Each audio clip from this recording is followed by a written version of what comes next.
All right. Awesome. Well, we are back with another episode of Let's Talk. I know that some of you guys have been watching this, and we've been doing one or two a month. And man, we are super excited about today's Let's Talk. We have a gentleman on here that, man, when you talk about dream, struggle, victory, this guy's had many dreams. He's been through struggles, but he has created a lot of different victories. And one thing I love about this program is it gives us the opportunity to hear from people, whether it's local or all across the world, and really to put into our pack sack or whatever you want to call it, where when we're going through struggles, we can remember or go back to these talks and say, man, I'm going through that same thing, and I know that I can get through it. So, but congratulations for plugging into this, guys. I'm excited to pass it over to Tom, and he's going to actually introduce our speaker today. And I know all of you guys know Tom because you've been plugging into this, but Tom has known Rob for a long time, and I've had the opportunity to meet him before as well. But Tom has a great relationship with him, and they've done a lot of work together. So I'm going to pass it over to you, Tom.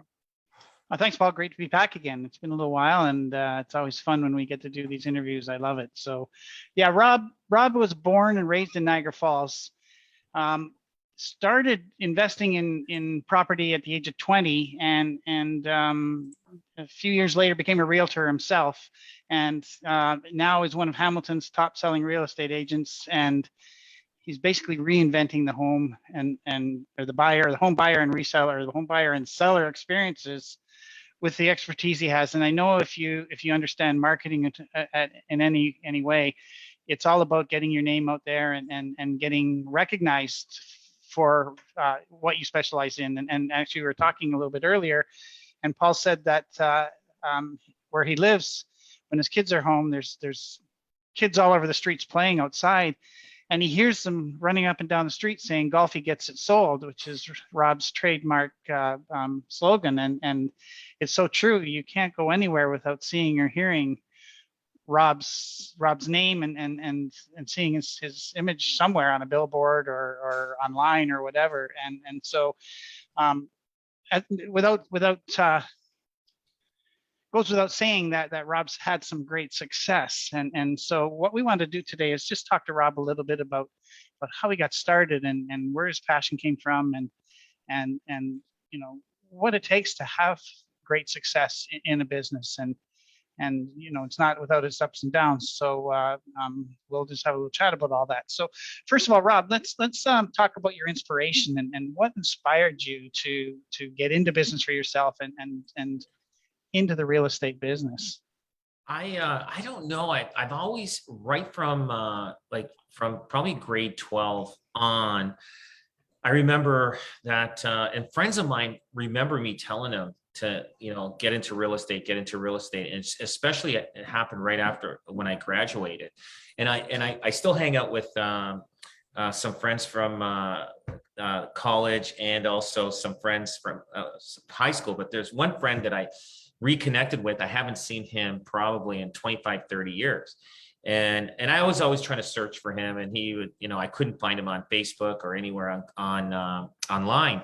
So all of a sudden I bump in, I see this guy from a distance. I go, wow, that guy looks familiar, right? But remember, I haven't seen this guy in 25, 30 years.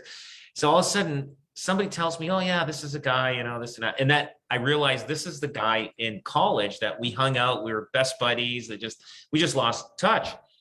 And he remembers me telling him all the time, buy real estate. And I wasn't a real estate agent then, but I wanted to invest. I didn't have the money to. I was in, first year at St. Catharines Business College in St. Catharines. And it was, and we were taking, our business courses. And I'd always tell him, like, we got to get into real estate. And he, in Niagara Falls, St. Catharines at the time wasn't like things were really happening back then. Like things were just, it was probably in the mid 80s, and things were just coming out of a recession. There was no casinos going on. There was nothing. Niagara Falls was starting to look like Niagara Falls, New York, if people know what Niagara Falls, New York looks like. So anyway, I started buying real estate because when I was at St. Catharines Business College, I got called for an interview, and I got hired at General Motors. Now, the only reason I took that job was I knew it was going to help me get to buy real estate because I mean, GM back those days, if you had a job at GM, you were like looked upon like you were a doctor. You were like, wow, you're making money. And I took the job on, and the only one reason, just so I can buy real estate, and I did. In my first, I think year and a half, I bought 3 properties. And so I started buying real estate, kept going. And by the time, so I kept that job for 3 years, just a little over 3 years. And when I first started that job, I said, I'm going to stay here for 10 years and I'm going to get out. And then I was working there. As I'm working there, I'm going, okay, I'm going to give it 5 years, because now it's not, I mean, either you don't mind it or you don't like it. It's not, nobody likes their job at GM, no matter what they say. I mean, and some people don't mind it. That's fantastic. I'm not saying it's bad. It wasn't for me. But everybody I knew there, that worked there, they took the job because it is a great paying job. There's no doubt about it. But that helped me get to buying real estate. So I stayed there for 3 years, and then I left, and everybody was shocked that I left, but they were happy that, like, I remember working there. People always, see me reading books on how to buy real estate, how to buy no down payment, Think and Grow Rich, and, positive thinking books. I was that guy. I was that guy at the GM plant.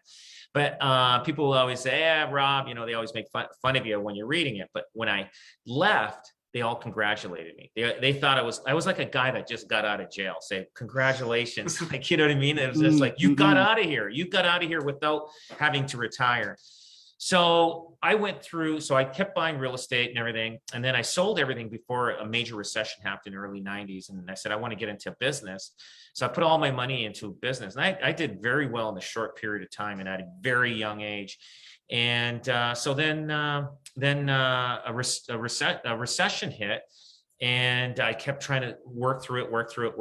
And I lost pretty well all my money that I made in real estate, like as an investor. I wasn't a realtor at the time, as an investor. And so, I'm having kids right now. I'm married at the time, and I'm losing money by the day. And I just managed to work through it and try to do different businesses. I had one business. I lost all my money there, and I didn't lose any bank's money, as I didn't lose anybody else's money but my own, because I had a lot of money. And having a lot of money at a young age sometimes is not good, because you're not fearful of losing it. And but yeah. And then I for a good probably 8-9 years of the 90s, I tried different things here and there. So in my 20s, I did everything. I was that guy that says I wanted to do this and tried this and did that. And some were successful, some weren't. So that's my 20s. Then in my 30s, I got into real estate, and that's when.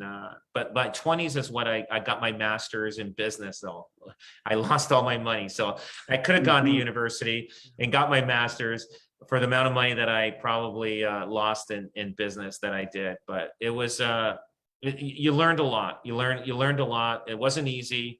Running a business is tough, but I made a lot of mistakes in my 20s when it came to business decisions and things like that. But it helped me in my 30s, 40s for sure. Interesting point about a young kid with a lot of money, and it's true. You can give 2 people the same amount of money. One will lose it all, the other will not lose it all, and it's all about education and how to manage and not buy because you're entitled to buy something and buy on credit because you're entitled to it, and then you end up paying for it for the rest of your life. But to have money and to manage it properly is so important these days. The other I guess from there you started out on your own as a real estate. I mean, you didn't have a large team or any team at that point, and how many hours a day would you say you worked in building that real estate business? Oh, when I first started, I was working from morning till night, straight through. I call it overtime. I was working overtime a lot, and you had to. I had no choice. I got 4 kids now, and I got to feed 4 kids, and I got to survive. And so, I mean, if you want to be successful in anything, have 4 kids or more. Yeah, you know what? I'll tell you something. And I mean, I'm proud of you for having 4 kids, because I have 5, and you don't hear that too often. Yeah. Right. A lot of people stop at 1 or 2. And a lot of the reason why is because Tara and I actually were going for a walk around the neighborhood today. And we just had the baby, me, Tara, and the baby. And I'm like, people driving by, they're like, oh, look at that couple. They started late in life, with probably doctors or something like that. Because we just have the one baby. And that's a big reason why. Most people, 20s, 30s, they're going to school now, trying to get good grades, to get a good job, no time for kids. And building a business by yourself is hard. But building a business with a spouse and children, man, that is something that it takes a lot of grit and hard work and struggle. But you said about you made your mistakes in your 20, when you were 20, 30, like that gave you the opportunity to make the mistake. You got to we talked about it before we jumped on here. You got to go through the struggle in order to get the victory. Because if you don't go through the struggle, not only can you not get a victory, because there's no victory to be gained, but those struggles is why you have the success you have today. You look at the name behind you, Golfi Gets It Sold. Your marketing is phenomenal, but it's you. It's your name. It's the hard work. It's all the years. And, the trust that people have in you because of what you've done in your past and to today. And you got to have that struggle. And man, you definitely have had success, not just in business, but I mean, to accomplish everything that you've accomplished. Yeah, I appreciate that. Yeah, it is. Like, believe me, there was times there. Oh, like it was, especially during the recession in the 90s, it wasn't easy. You kind of, you're sitting there and you're thinking, okay, how am I going to do this? This is like, you got your back against the wall and you're thinking, there's no other way. There's like, it's just sad. Like, you just don't know, but you just go on the next day and just hopefully it's better than the day before. And eventually you get through it. Now it's just, I remember some of the feelings I had of some of the, some of the things that were going on. And no matter how hard like the early 90s, if anybody was in business, they would understand what I'm saying. But I mean, if you were like working like as a teacher or even people at GM were still working and it didn't affect them, but anybody that had businesses, it affected them. And real estate values were dropping. It's the only time in 60, 70 years real estate values have dropped. Usually they help hold steady and climb, but they drop for just about a year, a little bit, but they flatlined for a while. So the 90s was a decade of real estate values didn't really move much. Like all the other years, they flatlined one year and then boom, they climbed. But the 90s was a decade of it was tough. There was a lot of things happening, and but believe me, I remember the feelings, and it beat me up pretty good. I learned a lot about it, and it made me a little bit more cautious in the future. So I know a lot of people right now. Sorry, Tom. Okay. With businesses, I mean, a lot of different stuff is doing great, but a lot of people through what we've just went through, a lot of them are probably listening to you saying, "Yeah, I'm going through that right now. Like my business is going through that right now." Well, hey, we can quit, right? Or you see so many businesses that have pivoted on a dime and just took their business and created something else or whatever they've done. I know some companies they've like restaurants, for instance, are just doing insane on takeout. Some of them are like, we don't even need to open our doors anymore. Yeah. Man, we're just takeout. And then some restaurants are just dying. And it's like, well, man, if through that struggle, let's create our victory. Yeah, oh, absolutely. And I feel for some businesses out there that just don't have that opportunity. What about the guy that borrowed all the money and just opened up his business? He doesn't even have a name for himself yet. Yeah.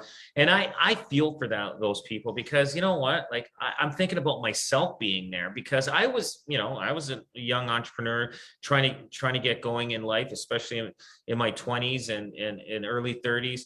And I'm thinking, what if that was me? What if I borrowed so much money from, family, friends, or whatever, and all of a sudden this pandemic hit? What does that kid do? Like it's just like he didn't even get a chance to get out the gate, and he was shut down just as soon as he opened his door.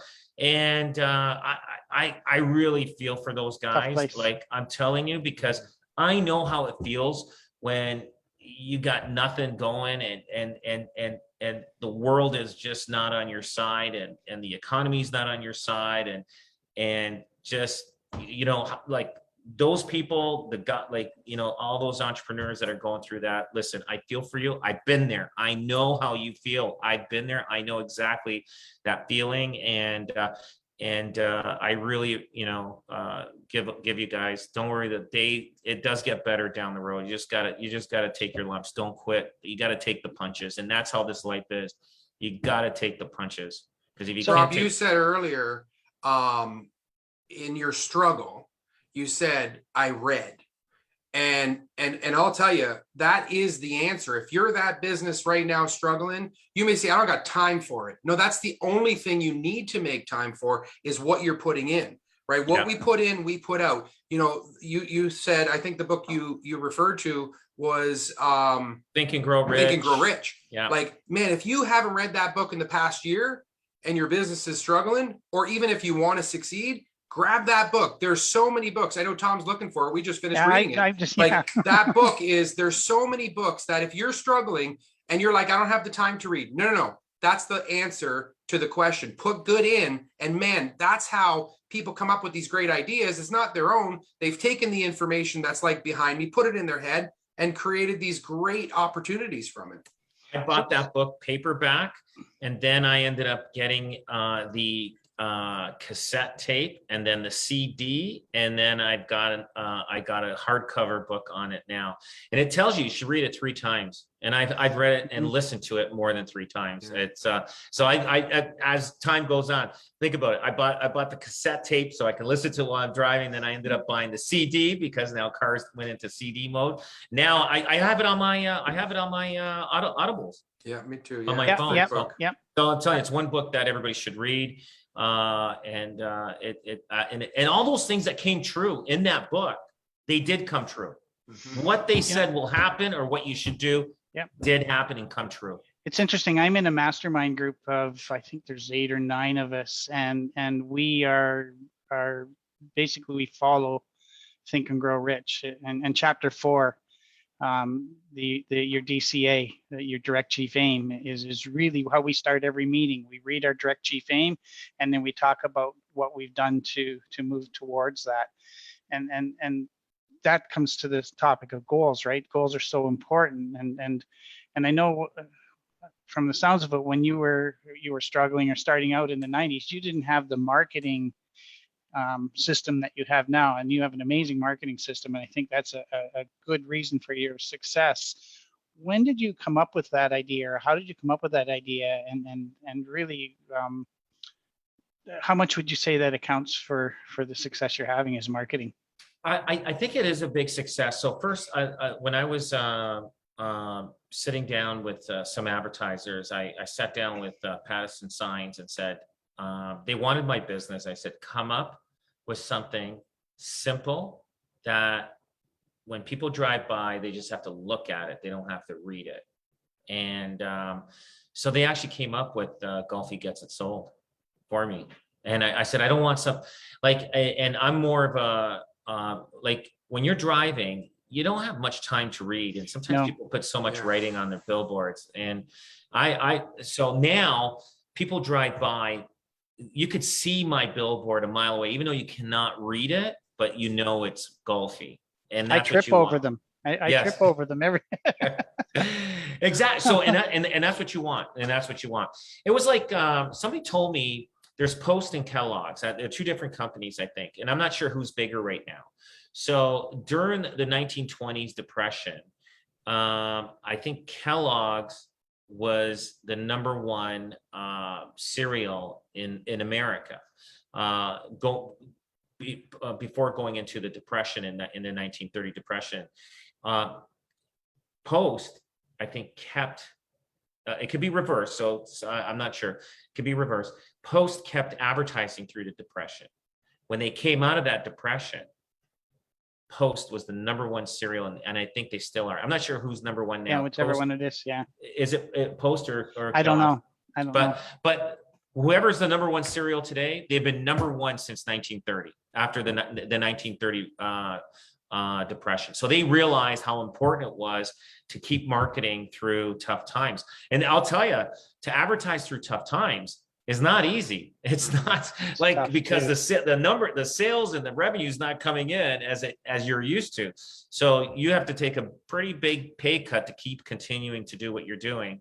But what they say is, just keep going. And Tony Robbins even said, and I remember this, he says, it's not the best product that wins, it's the best marketing that wins. And isn't that true? So true. Yeah. So true. Yeah. It's so, you know what? So we consider ourselves a marketing company that sells real estate now. Man, Yeah. and that is so true, because there's so much stuff that's out there that whether you go there and eat or you go there to shop and you're like, man, why am I even here? Why am I buying this stuff? But it's the marketing that got you there. Right. Yeah. And I mean, if you combine the two, where you've got the best marketing and then you've got amazing service. Exactly. And that's why I believe, you talk about driving in your car and reading a billboard sign. I mean, some of the signs should be illegal, especially for me who wants to read them, but I'm driving.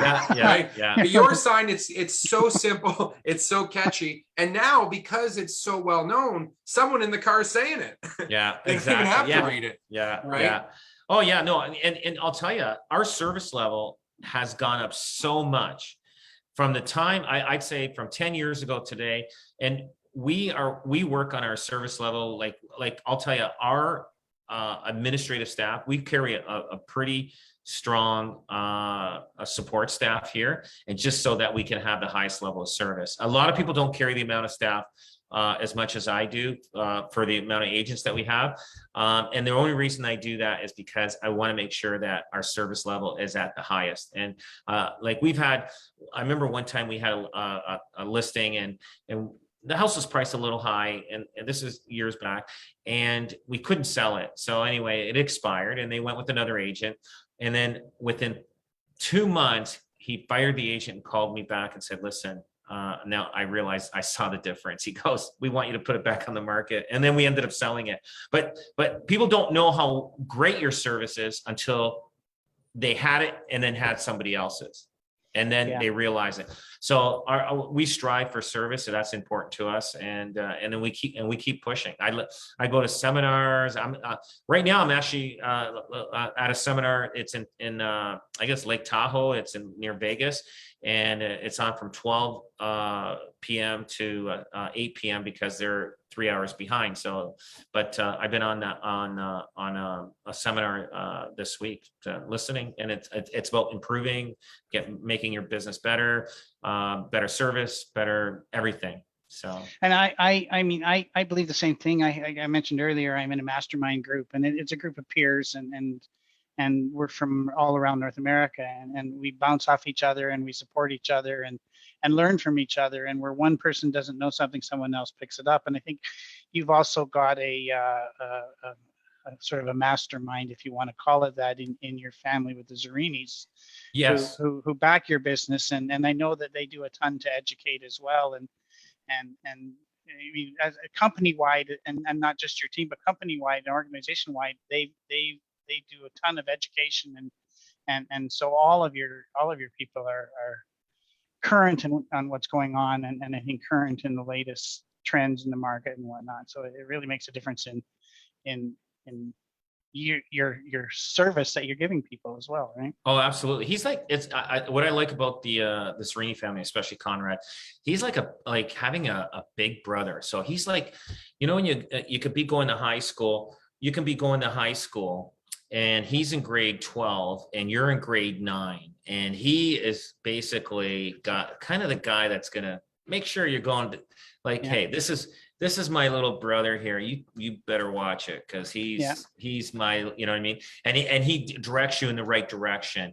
I mean, I don't know if that's a good scenario, but it's nice. Yeah. It's nice. I always call him, and he's always answers the phone. And if I say, hey, listen, what's going on here? Let's do this, and what's going on there. Conrad is amazing. I've been in his office and seen the books that he's got. And you talk about personal development books. He must have 50 on a shelf in his office, and that's just his office. That's not at home. And he's read all of them as well. Yeah. Oh, I know. You go to his office, he's got books and newspapers. The guy reads all the articles and all the books. Yeah. No, I gotcha. Yeah, gotcha. great to have a team and support system. Oh, like that. absolutely. And, yeah. Absolutely. Yeah, that's awesome.